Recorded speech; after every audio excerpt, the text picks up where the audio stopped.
Lucky उधर उस लड़की के चले जाने के बाद कुछ देर के लिए उसका नाम पढ़कर हैरान हो गया था, लेकिन आखिर में वो समझ गया था कि उसमें और उसकी राधिका में कोई समानता ही नहीं थी। इधर उस लड़की को भी लकी के ऊपर शक हो रहा था। उसे लग रहा था कि आज जो कुछ भी हुआ वो सब लकी की ही रची हुई कोई साजिश थी। अगले दिन जब लकी से इंस्पेक्टर मिलने आया तो उसने कहा कि शहर का मेयर लकी से मिलना चाहता है।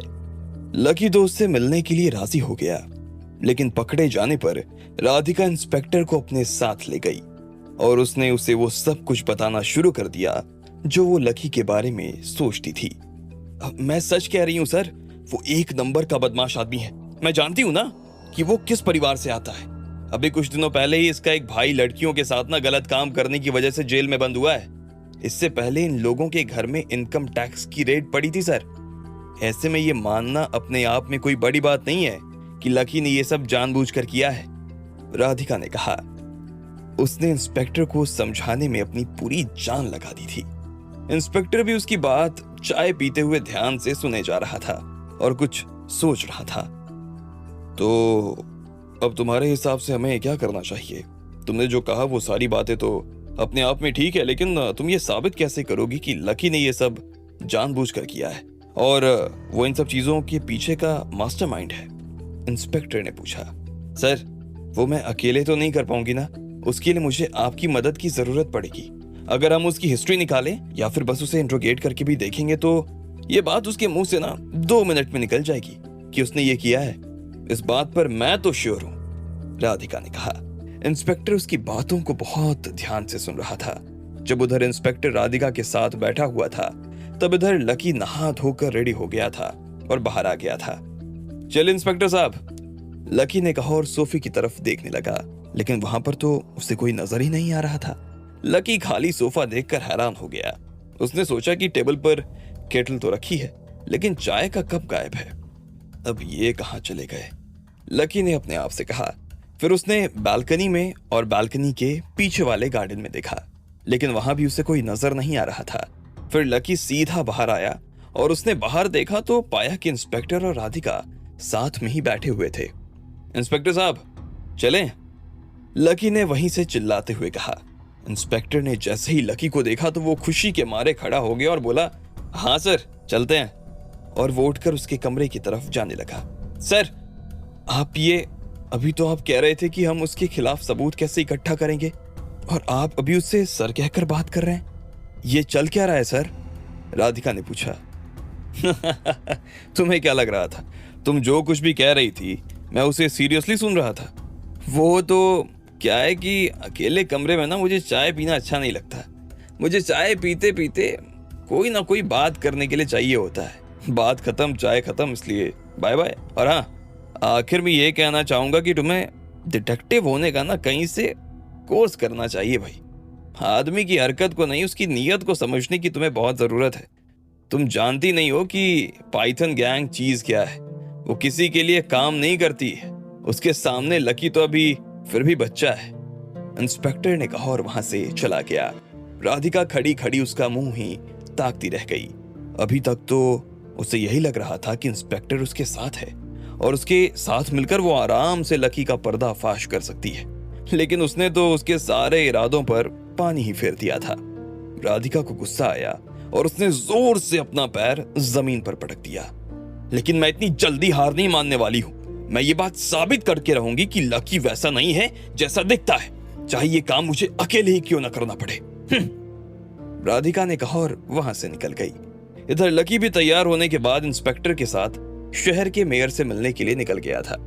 रास्ते में जब वो दोनों जा रहे थे तो अचानक लकी को याद आया कि इंस्पेक्टर राधिका के साथ बैठा हुआ था। ऐसे में उसने पूछा, सर, वो लड़की आपसे क्या कह रही थी?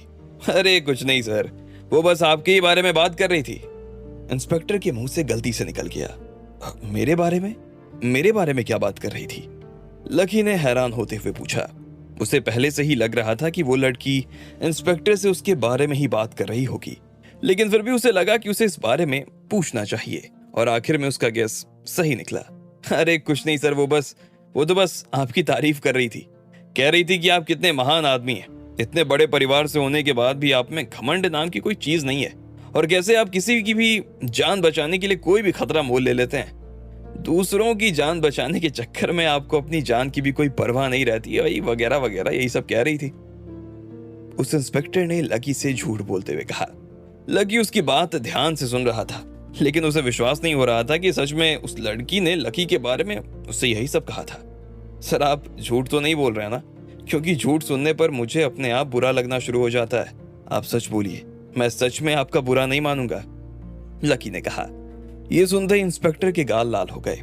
वो चोरों को रंगे हाथों पकड़ता था और यहाँ लकी ने उससे ही रंगे हाथों पकड़ लिया। ऐसे में अब उसके पास लकी को सच बताने के अलावा कोई चारा नहीं था, इसलिए उसने उसे सब कुछ सच सच बताना शुरू कर दिया। लकी जैसे जैसे उसकी बात ध्यान से सुनता जा रहा था, वैसे वैसे उसके चेहरे पर मुस्कान बिखरती जा रही थी। आखिर में जब उसकी बात पूरी हुई तो लकी ने मन ही मन अपने आप से कहा, इसमें और राधिका में सच में जमीन आसमान का अंतर है। दो लोग के एक जैसे नाम हो जाने से वो दोनों एक जैसे नहीं हो जाते। आपने कुछ कहा सर? इंस्पेक्टर ने पूछा। जी नहीं, हम कितनी देर में पहुंचने वाले हैं ये बताइए, लकी ने पूछा। बस सर 10 मिनट और फिर हम अपने स्थान पे होंगे, उस इंस्पेक्टर ने कहा और ड्राइवर को गाड़ी की स्पीड बढ़ाने के लिए इशारा कर दिया। पूरे शहर में घूमने के बाद लगभग 10 मिनट में उनकी गाड़ी मेयर के बंगले के सामने आकर खड़ी हो गई थी। लकी ने देखा कि मेयर ने अपना घर काफी शानदार बनाया हुआ था। वो एक बड़ा सा बंगला था जिसमें एक बड़ा सा लॉन था और लॉन के बीचों बीच अंदर जाने का रास्ता था। लॉन में लगी हरी घास धूप में चमक रही थी।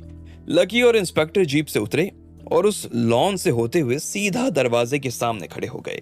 इंस्पेक्टर ने जैसे ही घंटी बजाई तो खुद मेयर ने बाहर आकर दरवाजा खोला। वो लकी को देखते ही पहचान गए थे। Lucky, welcome my friend, welcome. Inspector ने तुम्हारे बारे में जैसा बताया था और मैंने भी उसकी बात सुनकर जैसा इमेजिन किया था ना, तुम बिल्कुल वैसे ही निकले। वेलकम टू ऑस्ट्रेलिया, मेयर ने लकी से गले मिलते हुए कहा। लकी को भी उससे मिलकर काफी खुशी हुई और आगे की बात करने के लिए वो दोनों अंदर चले गए। मैंने इंस्पेक्टर को खास तौर पर कहा था कि लकी का चाय और नाश्ता कुछ भी होटल में नहीं होना चाहिए। आज के दिन वो हमारे साथ रहेगा और हम दोनों दिन भर खूब बातें करेंगे, मेयर ने लकी को सोफे पर बैठाते हुए कहा और फिर खुद उसके सामने बैठ गया। उनके बैठते ही लकी के सामने ढेर सारा नाश्ता लगा दिया गया। उसके सामने ब्रेड, ऑमलेट, फ्रेंच टोस्ट, अलग अलग फूलों के जूस और तो और पराठे भी रख दिए गए थे। शुरू करो लकी। जी सर, लेकिन मैं उससे पहले आपसे एक सवाल करना चाहता हूँ, लकी ने कहा। हाँ हाँ पूछो ना, क्यों नहीं, मेयर ने कहा। सर आपने मुझे यहाँ सिर्फ नाश्ता करने और इधर उधर की बातें करने के लिए तो नहीं बुलाया होगा। जब से इंस्पेक्टर साहब ने कहा है कि आप मुझसे कुछ बात करना चाहते हैं, मैं तब से ही सोच रहा हूँ कि आप मुझसे बात क्या करना चाहते हैं। ऐसे में क्या आप मुझे पहले ये बता सकते हैं कि आपने मुझे यहाँ बुलाया क्यों है?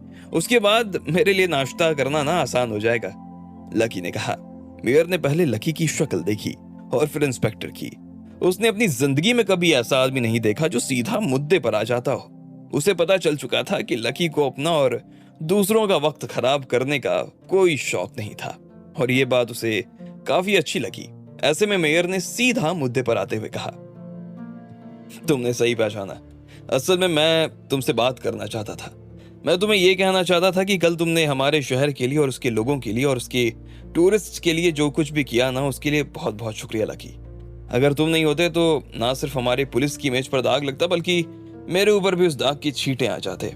मेरे लिए पब्लिक को जवाब देना बहुत भारी हो जाता और हो सकता था कि इस कांड के बाद मुझे अपनी कुर्सी ही छोड़नी पड़ जाती। लेकिन तुमने हम दोनों की इज्जत ना सिर्फ बचा ली है, बल्कि सामने से ना बढ़ा भी दी है। इसलिए मैं चाहता हूं कि इस काम के लिए मैं तुम्हें हमारे प्रेसिडेंट से अवार्ड दिलवाऊं, मेयर ने कहा। लकी उसकी बात को ध्यान से सुन रहा था।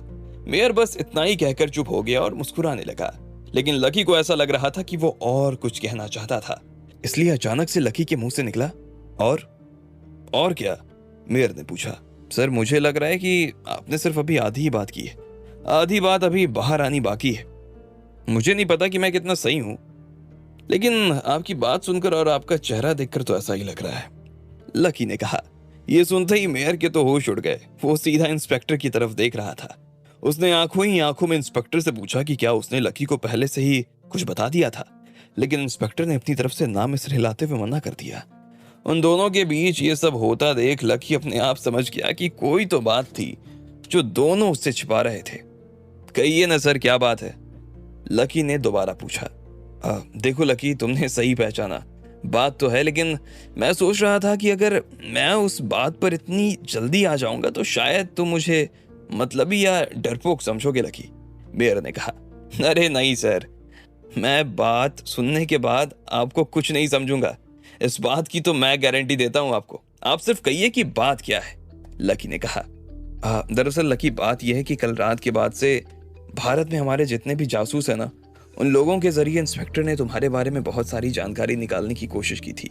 ये तो हमें पहले से ही पता चल गया था कि तुम अग्रवाल परिवार के बेटे हो और वो परिवार इंडिया का सबसे बड़ा परिवार है, लेकिन थोड़ा और टटोलने के बाद हमें ये पता चला कि तुम्हें कमाल के लड़ाके भी हो। तुमने इंडिया की बहुत सारी गैंग्स को अकेले ही खत्म कर दिया। तुमने ऐसे ऐसे खूंखार लड़ाकों को भी अपने दम पर ही हरा दिया जिनका आतंक तो पूरी दुनिया में मशहूर था। मैं शहर का मेयर हूँ, मुझे शहर के बागीचों की भी खबर रहती है और शहर के गटर की भी। तुमने जिन लोगों को हराया था वो शहर के गटरों के राजा थे। ऐसे में हम तुम्हारे और भी बड़े फैन हो गए और कल रात जो कुछ भी हुआ वो हमें कोई बड़ी बात नहीं लगी, मेयर ने कहा और इंस्पेक्टर की तरफ देखने लगा। लकी उन दोनों की बात को ध्यान से सुन रहा था। वो बस ये देखना चाहता था कि आखिर उनकी बात जाकर खत्म कहाँ होती है। मेयर ने बिना देर किए आगे कहा, लकी, अब चूंकि तुम यहाँ आ गए हो और हमें तुम्हारे बारे में इतना कुछ पता चल चुका है तो हमारी तुमसे उम्मीदें ना बढ़ गई हैं। अब हम चाहते हैं कि तुम हमारी तरफ से पाइथन गैंग से लड़ो और उसका सफाया कर दो, मेयर ने कहा। यह सुनते ही लकी तो हैरान हो गया, क्योंकि उसे यह एहसास हो गया था कि अब मेयर अपनी बात खत्म कर चुका था, लेकिन फिर भी वो उससे इतनी बड़ी उम्मीद पाल लेगा, इस बात की तो लकी को उम्मीद नहीं थी। लकी प्लीज मना मत करना, वो हमारे शहर का बहुत बड़ा कटर है। हम सालों से उन लोगों से लड़ने की कोशिश कर रहे हैं, लेकिन उनसे निपट पाना हम लोगों के लिए मुश्किल ही होता जा रहा है। हमारे कितने ही जवान उनसे लड़ने के चक्कर में मारे जा चुके हैं, इसलिए हमें लगता है कि अब इस काम को तुम ही अंजाम दे सकते हो। कीमत जो तुम कहोगे मिलेगी, मेयर ने कहा और धीरे से लकी के हाथ पर अपना हाथ रख दिया। अब आगे क्या होने वाला था? क्या सच में लकी पाइथन गैंग से लड़ेगा या वो इस झमेले में पड़ने से मना कर देगा? आपको क्या लगता है, क्या होंगे इन सभी सवालों के जवाब? कमेंट बॉक्स में कमेंट करके हमें जरूर बताएं और सभी सवालों के जवाब को जानने के लिए सुनते रहिए इंस्टामिली सिर्फ पॉकेट एफएम पर।